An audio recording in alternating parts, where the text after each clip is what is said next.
Welcome to this episode of Criminal Mischief, the art and craft of crime fiction. Today I want to talk about point of view, particularly as it relates to writing crime fiction. Point of view can be tricky. As you know, it's first, second, third, and omniscient point of view. It can be single or multiple when it comes to third person, and we're going to go through some of this. The first important decision I think a writer must make when he's getting ready to tell a story is that who is telling the story? Whose story is it? This would likely be the point of view character. Um, Harry Bosch, in the Michael Connolly things, he's the point of view character. He drives the story. Jack Reacher in the Lee Child series, Jack drives the story, and he's a point of view character and the main point of view character through those stories. Um, but that's not always the case. There's been some wonderful stories where the protagonist is not the point of view character, but rather it's an observer. Obviously, Scout in To Kill a Mockingbird and Nick in The Great Gatsby are are wonderful examples of this, where the point of view character, the one telling the story, is not the protagonist of the story. Why would someone do this? Well, I think it offers insight into the main character that they wouldn't see themselves. um, they may not have that insight into themselves that someone else observing from the outside. Obviously, Nick had a fascination with Gatsby. He wasn't always kind in what he thought about Gatsby, but his point of view really changed that how we viewed as the reader that character. And with Scout, obviously she worshipped her father, and she told this story, from her child point of view, which added so much depth to the story because it was about justice and racism and all of that stuff in the South way back when. And Scout offered the child's view that that simplified that complex issue and made it so understandable and so poignant to the reader. And I think it had it been told from Atticus's point of view, her father, Atticus Finch, it wouldn't have had the same impact. So that was a great choice there. The other question you have to ask is your narrator, your point of view character, reliable? Are they understanding what's going on correctly? Are they misinformed or misguided? And this sometimes can be powerful storytelling, because the reader now has to figure out, I'm following this character through this story. I'm in their point of view. Can I believe everything that they believe? How many point of view characters do you need? How many is too few and how many is too many? Well, the rule of thumb is the fewer the better, because you don't want to confuse the reader with 20 different points of view. You're seeing the story from a lot of different perspectives. It becomes disjointed. There's no through line, if you will, and I think it dilutes your point of view character, which is usually the protagonist, by having too many. But however many it takes to tell the story. And obviously in first person, pure first person, it's all one person. But if you're using multiple third, you have to decide how you're going to dole out the storytelling. And I think what you decide is which characters you're going to use, as to which characters know too little to drive the story or know too much and might spoil the story. Those are the kind of characters you want to shy away from. So in other words, the character that you're following with your point of view must kind of know what's going on and must be involved in many steps of the story. But by the same token, you've all run into this. You're writing the antagonist and you don't want to reveal who the antagonist is yet. You want to keep that suspense. So you have to write that as a he, she, or maybe even avoid gender pronouns when you're writing scenes from that person's point of view. This is true in thrillers. You want it to be creepy. You want to be in that person's head, but you don't want the reader to figure out who the bad guy is yet. And that can be very tricky, and there's a lot of examples out there. So, what are the different types of point of view? Obviously, first person point of view. That's the I character. This is great for detective and private eye fiction, because in mysteries, when you're reading, you are, as the reader, discovering the evidence and discovering the story and interacting with the characters along with the point of view character, the protagonist. And so first person is perfect for that because you're peeling back the layers of a mystery and you're knowing what the protagonist knows at the same time. And so you're kind of thinking in that person's head. It's also very close. You can get very close in first person because you're really inside that person's head. So you have access to what that person is thinking and how they're planning what they're going to do next, what their thought processes are, what they're seeing, what they're hearing, what they're feeling. Everything about it, you're inside that person's head because first person is by definition very close. This is impactful to the reader because they become invested, deeply invested in that character. So it's wonderful for mysteries. The disadvantages is it can sometimes be awkward with plotting. Um, the character must be present. Um, you can't, as in pure first person, the reader cannot know something that the point of view character doesn't because you're in that person's head and you're only seeing things. You can't step outside of that person and see things that they can't see. That's breaking the rules. You can't do that. So in thrillers, it makes it difficult. Not that it can't be done because you can create thrills by writing in first person, but it surely requires a very deft hand to do that. Why? Well, a mystery, as I said, you peel back things with the protagonist. You're gathering information, you're solving a puzzle. But in a thriller, a true thriller is that the reader has superior knowledge. This reader knows things that the protagonist does not know. That's the thrill. You're saying, "Oh no, no, no, don't go in there. Oh, don't open that box. Don't go visit that person. Don't do this, don't do that. Hey, look over your shoulder." You're saying these things to yourself because you know something that the protagonist doesn't know. Well, in pure first person, that's not possible. And it doesn't mean that you can't move along in first person in a thriller and have things happen that are very thrilling and very stressful and very um, difficult for your point of view character. But you run the risk of making that person seem like a doofus. You can't, if the reader's sitting there saying, "What? You're going to go do that now? Are you crazy?" You, they kind of lose confidence in that character. Of course, that may be what you want. You may want your protagonist to be somewhat of a doofus and kind of stumble into the solution of the problem. So there's many ways of doing this. First person, really great for mysteries, PI, detective stories. Less so for pure thrillers because you miss that superior knowledge thing. Second person, well, that's the you character where you're talking you all the time. This is pretty creepy. This is hard to do, and it's almost never done. There's very few examples of it in crime fiction. Um, People just don't like being the you character.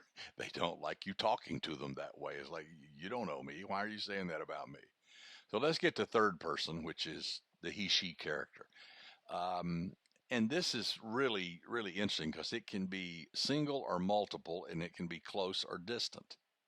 Um, and by that, I mean a single third person point of view is basically substituting he or she for the I character. You can, it's only told from that person's point of view. So it's like the I character. Everything that goes on, that character's present, that character's sensing and feeling and deciding what to do and what to say and how to act and all this. And you're with that person all the way through the story. And the only difference is you're using the third person pronoun instead of the first. And it can be just as immediate as we'll see. Multiple is when you're jumping from person to person. And many thrillers are told this way because you have multiple points of view. You have this complex story that's kind of meandering its way along, and you're seeing the conflicts coming before they actually get there because you have multiple points of view. You know what the bad guy's doing, you know what the good guy's doing, you know what the helper, you know what the antagonist helper is, you know what all these characters are doing, and you can kind of see this train wreck coming. And that's the beauty of thrillers, but you have to have multiple points of view to do that. Now, close point of view, third person, again, is what I was talking about. If you're inside that person's head where you have privy to their thoughts and their feelings and every sensation that they're getting, that's very close third person, and it's very much like the I character. If you're more distant, then you're stepping back and you're telling this tale of this person kind of a little bit removed. I think the best way to look at this is like a movie. Where is the camera? In a first person, the camera is inside the character's head and the lens is their eyes. You're seeing the world like you live your world. Everything a person knows is what's right in front of them. They don't know anything else. They can only know what they know, and it's only what's in front of them. Same way with the first person character. And a close third person is the same way. With distant third person, or kind of intermediate, that camera's sitting on the shoulder. You're really watching and observing what's going on very closely, but maybe you don't have insights into what's going on into the character's head. And then you move the camera even further back, and it's kind of above and behind, and you're watching this character go through things. When you read fiction, look at where the camera is. When you're writing, look at where the camera is. And remember, this camera can move. You can be sitting back a ways and you can be telling a detective who's going into a building to find some guy and talk to him, and you're going through all this kind of stuff from far back. And then suddenly when you get there, the camera moves in and you're in this person's head, and now they're starting to have thoughts about what they're doing, what they're thinking, how they're going to act, how they're formulating questions, what they think about the person in front of them. And so you've moved the camera in closer. So what is omniscient point of view? Well, this is probably the trickiest and the one that I think is you don't try in your first few times out of the box. It's kind of like the God point of view. The author is God. You're sitting up there and you can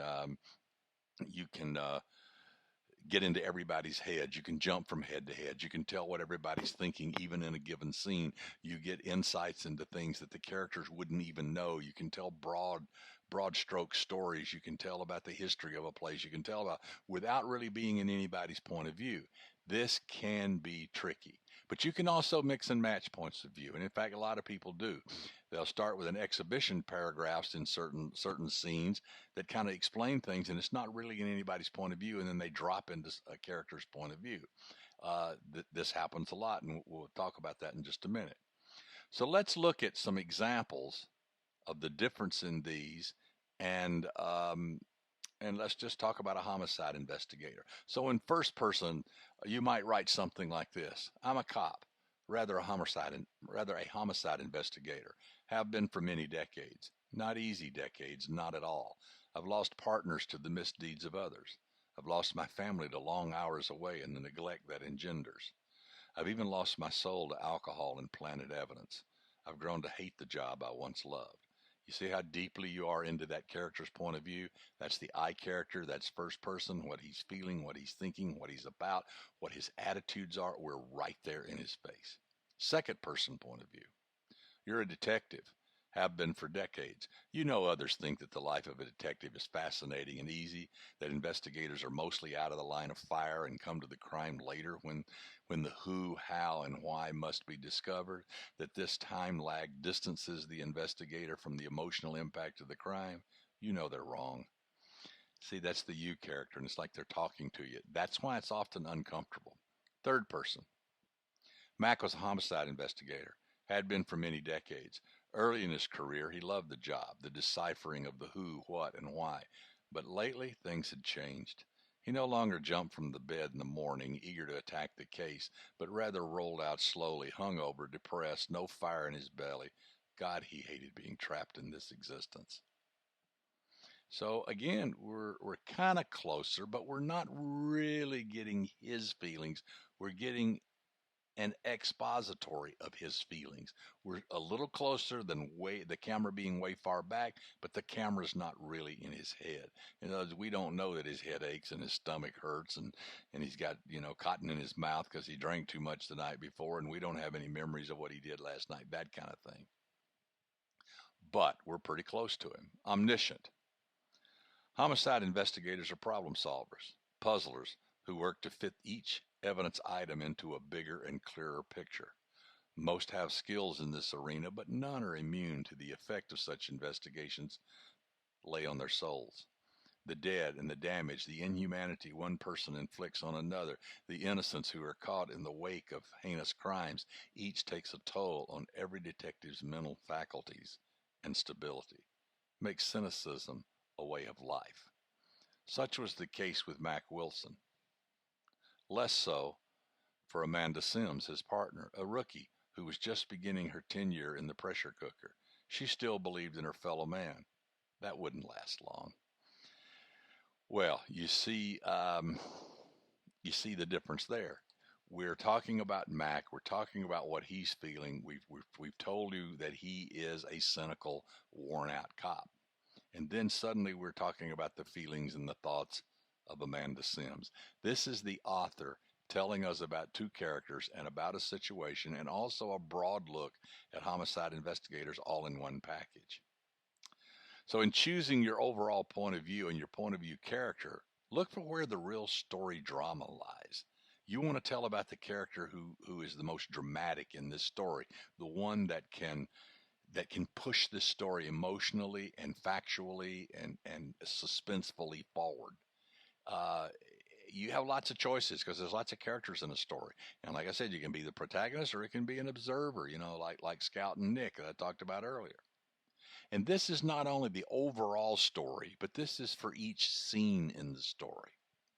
Elmore Leonard told me once that he only had one thing on his computer. And he basically had a little card that said, what is the purpose of this scene and from whose point of view should it be told?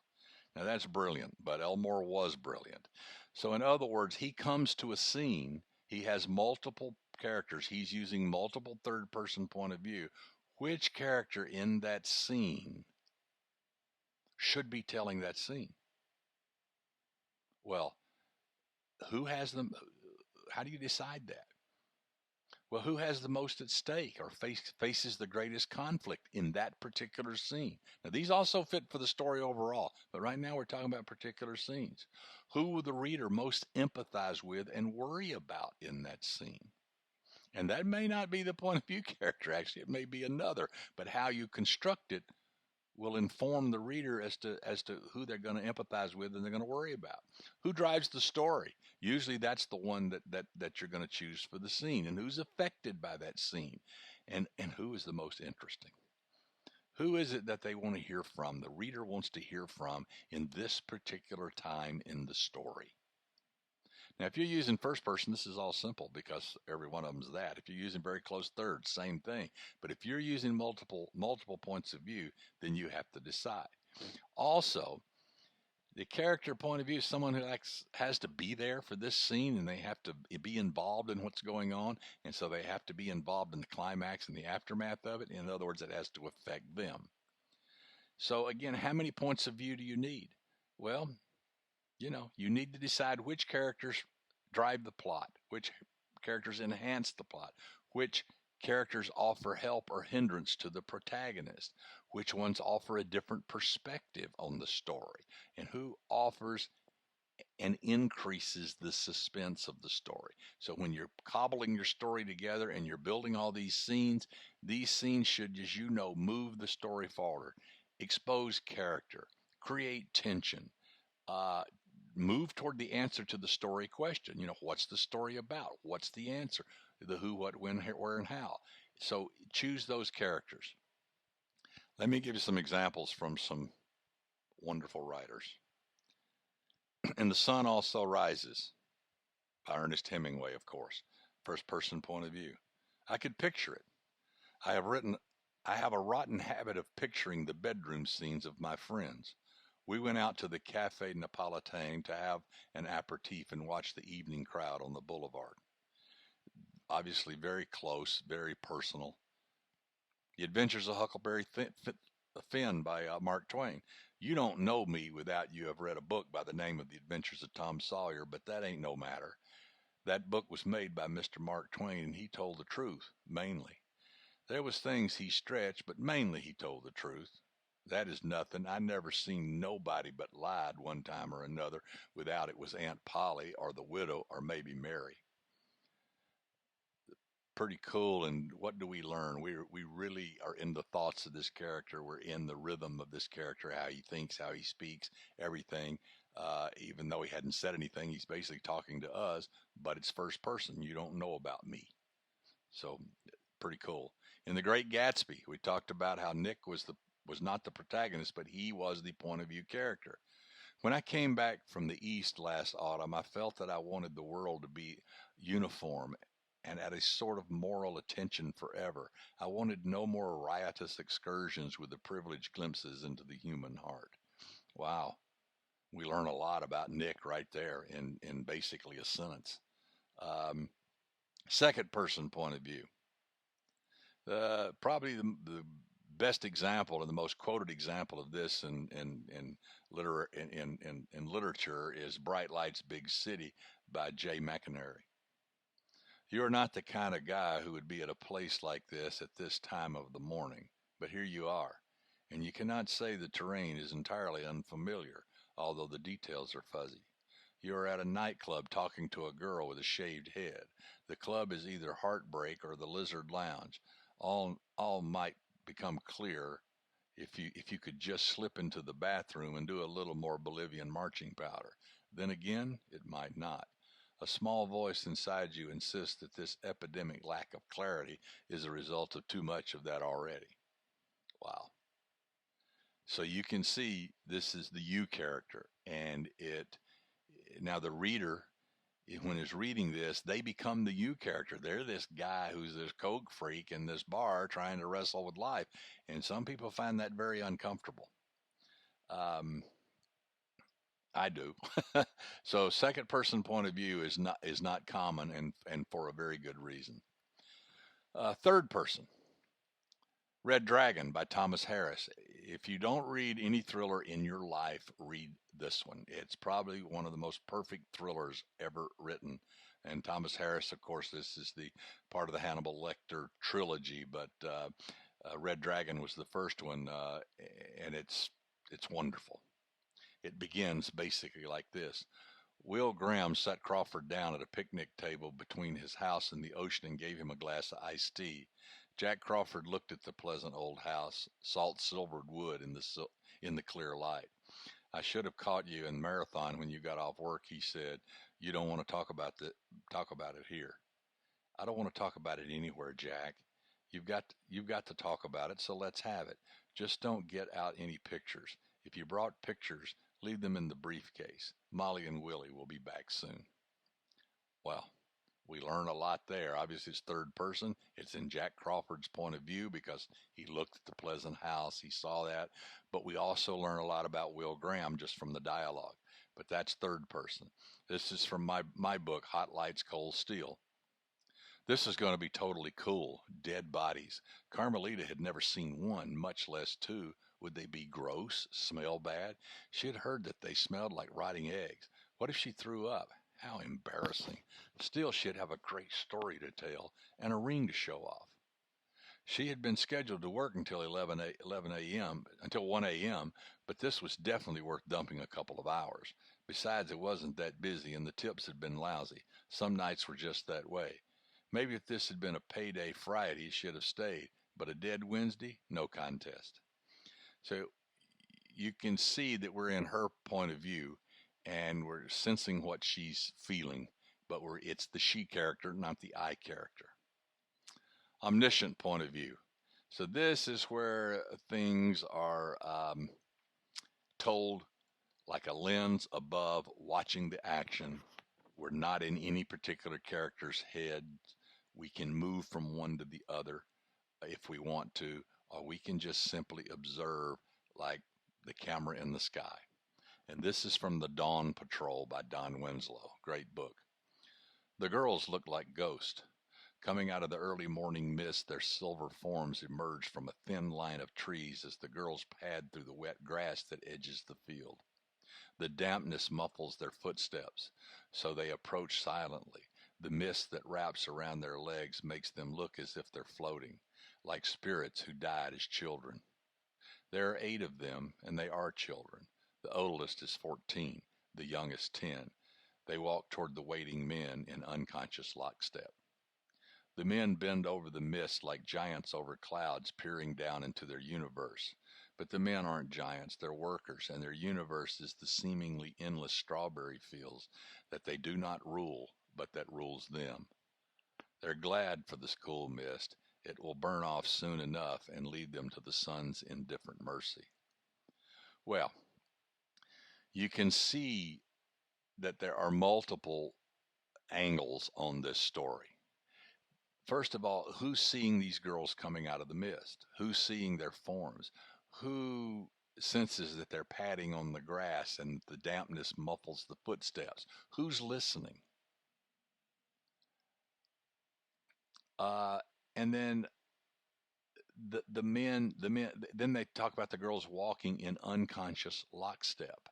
Well, that's almost in their point of view, though it could be in the point of view of an observer that they don't look like they're conscious, but it could be in the girl's point of view that they're really just not focused on what's going on, that they're shell shocked, if you will. Obviously, these young girls who are brought in to be prostitutes for these guys, obviously against their will. And then the men, they're bending down. They don't rule the field. The field rules them, and they're glad for the cool mist. Well, that's in their point of view. But you can see this is really stepping back and looking down on this incredible scene, and it goes on from there. Um, as God would look down on the story, and as the author would look down on the story, and that's pretty cool. Um, Now, I talked earlier about sometimes you start in an authorial or omniscient point of view, and then you move into another point of view. And often this is in crime fiction. You'll see this where you're setting the stage, you're giving a flavor for what's going on, but then you're dropping into the point of view of one of the characters. So this is from my book Run to Ground. It's my third Dub Walker book, and it's this is Dub, and it starts omniscient and it moves into the I character, because in that series I used the first person for all of Dub's scenes and multiple third for all the others. Technique I learned from James Patterson, and I've used it in a couple of series, and I like it that way. My Jake Longley series is written the same way, first and then multiple third. So this is Run to Ground. The Tennessee River sagged into North Alabama like a slack guitar string, waiting to be tightened to the proper key. From its origins at the confluence of the Holston and French Broad rivers near Knoxville, Tennessee, until it emptied into the Ohio River near Paducah, Kentucky, it covered over 650 miles. The river was home to 9 Tennessee Valley Authority hydroelectric dams, which supplied power to a large chunk of the Southeast. The city of Huntsville, as well as the Redstone Arsenal Marshall Space Flight Center, nestled against the river near the bottom of its Alabama swag. Like most southern cities, Huntsville was small, though the population was around 160,000, and it was spread over 175 square miles. You could drive 15 minutes in any direction and be lost in rural America. No city lights, no traffic, just fertile farmland where rabbits, squirrels, doves, and crows abounded. Land where cotton was king for so many years. Still was, though it had been joined by corn and soybeans and a handful of other food crops. I stood at the back of my property and looked out over the city, the Redstone Arsenal, the rolling green hills, and the thick patches of forest that surrounded both. The cloudless blue sky, the gentle breeze from the west, and the pink and white dogwoods that bloomed along the edge of my property offered no hint to the horrors that lay in those hills and forest patches. None of the people driving unhurriedly along Memorial Parkway could have guessed that at this very moment excavation crews were pulling body after body from the ground. Before sunset they would know, but right now life went on as if it were just another perfect April day. Well, you can see that started in an omniscient, authorial point of view and then moved into Dub's head as he's standing on the back of his property on Montesano Mountain. Point of view can be tricky and it can also be easy. So to kind of summarize some of what I've said here, um, point of view can be first, it can be second, it can be third, and third can be multiple, it can be close, it can be distant, etc., like I talked about. You can use omniscient point of view. You can use that for parts of the story. You can mix and match all of these things. I think the key in understanding point of view is understanding where the camera lens is located. I think that will keep you out of trouble. If you look at first person and the camera is inside the person's head and you're looking through their eyes, when you're writing the entire story, any scene that is in first person, or if the entire story is in first person like that, remember the character, the reader, can only know what is in front of this person's eyes, what the camera lens is looking at. You can't know what's going on in the next room or down the street or in the next city. You can't know that. You can be told that. But again, that's right in front of the person's face. They can read about it. They can see it on TV. They can hear it on the radio, but you cannot have a scene out of their point of view. Second person, forget about it. Third person, the he, she character. Remember, here the camera can be inside the head, very close third person, where all the sensations and everything, just like first person, is happening. It can be on the person's shoulder, which is a step removed. You can still get a little bit of what's going on, but it's not the deep feelings and the deep understandings that go on in the first are very close third. It's a little bit more distant, but you're still right there observing everything close up and personal that this person's doing.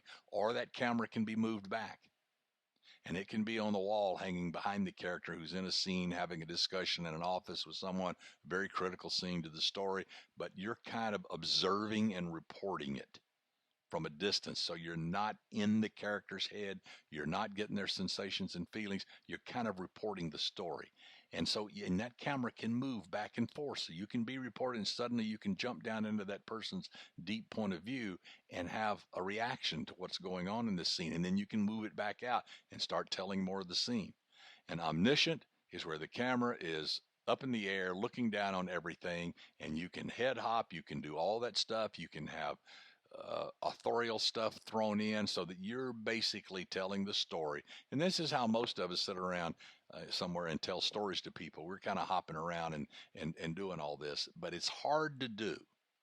It's hard to do. And I think if you're a beginning writer and you haven't written quite a few books, the omniscient point of view can be, it sounds easy. Oh, Lord, it sounds so easy, but it's not.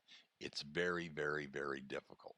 So, choose your right point of view, choose your right point of view character, tell your story, and you'll be fine. So I hope this has helped some. And until next time, I'll be signing off here on Criminal Mischief. This is DP Lyle, and I hope this helped you understand point of view. Until next time.